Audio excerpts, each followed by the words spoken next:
I don't know. I think we're going to have to see. I mean, one of the things, obviously, I'm not in Congress. I was not apprised of everything in legislation. One of the things I am concerned about, which I think people should look at, is it seems like there's like a disproportionate amount of money is going to like New York and New Jersey, and that Florida is not getting a really significant share out of over, $1 trillion. I mean, they're saying we're going to get, what, 20 billion? Like, that's not a lot compared to how big, the state is. And so I'd like to know more about that. Is Florida being treated well in this, or are they basically funneling money to a bunch of very, very high tax and dysfunctional states? Because if you look at what they did with the COVID money from this year, Florida got penalized.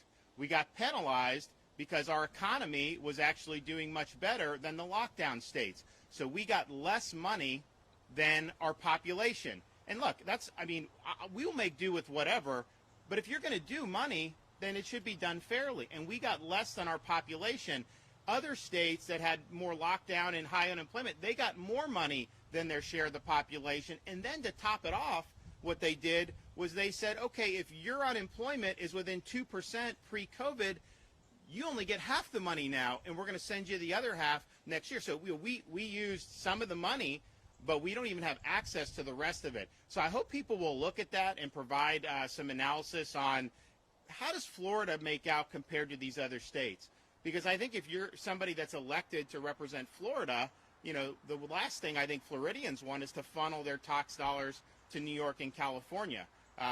They're actually talking about doing massive tax cuts for wealthy people in New York and California by doing this SALT deduction, which basically benefits high income tax states. I can't believe they would actually do that, but I think they're trying to do it. So doing what's best for the country means treating folks fairly. So I'd like to see that. I'd like to see what exactly is in store. And I'd also like to know what's the bureaucratic process for some of this stuff, because some of this stuff gets ground down in the bureaucracy. I think what we've tried to do in Florida with our work program is move as efficiently as possible. When we had disruptions in COVID, we made up for it and actually gained some ground on some of the projects. And then, of course, my Job Growth Grant Fund is very good because it's very nimble, and I can go, and if there's big projects that are being done, I can put a few million and get us over the hump. And I think we're going to continue looking to do that to really make an impact, and we already have.